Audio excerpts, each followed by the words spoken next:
Assalamu alaikum, big up à toutes et à tous, j'espère que vous allez bien. Je me présente, Coach Big Up, votre coach de vie en développement personnel et organisationnel. Bienvenue sur ma chaîne.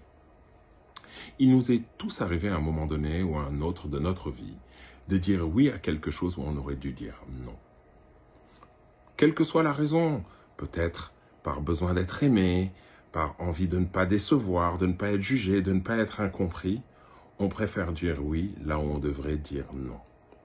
Aujourd'hui, je vais partager avec vous 3 clés sur comment dire non sans culpabiliser et en maintenant vos relations. Mais avant cela, mesdames et messieurs, chers amis, membres de la communauté du Big Up Style, le bus, je vous demande d'aller sur tous les réseaux sociaux. Je répète, tous les réseaux sociaux, j'ai bien dit, tous les réseaux sociaux. Et je vous demande, s'il vous plaît, d'aller aimer, suivre, commenter et partager toutes mes pages. Merci d'avance. Alors, quelles sont ces 3 clés qui nous permettent de dire non sans culpabiliser? La première, c'est relativiser le non. Changer l'approche que vous avez du non. Les gens ont tendance à croire que dire non, c'est mal. Mais en fait, quand on dit non à quelque chose ou à quelqu'un, on se dit oui à soi-même. On se donne de l'amour à soi-même, on se donne du respect à soi-même, on se donne de la considération à soi-même, de la bienveillance à soi-même. Et ça, personne ne peut le faire à votre place. Donc, faites-le. La deuxième clé qui consiste à une réponse toute faite en 3 étapes. La première, vous remerciez. La deuxième, vous dites non.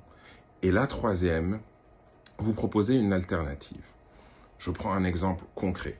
Est-ce que tu peux m'aider sur tel projet? Oh, vraiment, je te remercie d'avoir pensé à moi, mais je ne suis pas disponible en ce moment. En revanche, si tu veux, demain, je suis disponible ou je peux te mettre en rapport avec quelqu'un d'autre. Vous voyez, en toute bienveillance, et vous proposez une solution en fait. Vous ne focalisez pas problème. La troisième approche, c'est dire un non calme mais ferme. Vous savez, les gens, la loi de l'attraction et de la nature dit que on reçoit ce qu'on donne. Donc, si vous dites un non ferme et calme, les gens vous respecteront plus, vous considéreront plus et prendront plus en compte que vous avez dit non. Mais si vous cherchez à vous justifier, à vous expliquer, vous êtes perdu. Parce que les gens sentent que vous-même, vous ne vous protégez pas. Vous ne jouez pas le rôle que vous devez jouer envers vous-même. Vous savez, j'ai tendance à dire que on ne peut pas donner aux autres ce qu'on n'est pas capable de se donner à soi-même.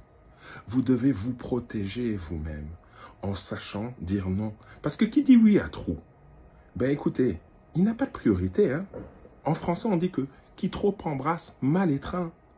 Donc, il faut savoir dire non parce que vous avez vos priorités et vous devez vous respecter. C'est ainsi que les gens vous respecteront. Je le répète, dire non, ce n'est pas un non à la personne que vous dites, c'est à ce qu'elle vous demande. Prenez du recul, relativisez et acceptez que si vous ne pensez pas à vous, personne ne le fera à votre place. Sur ces bonnes paroles, partagez avec moi en commentaire.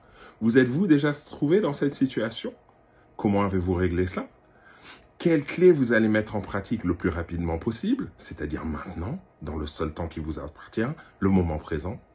Je vous souhaite une excellente soirée, pleine de bonnes choses. Merci de nous avoir suivis. Big up la familia.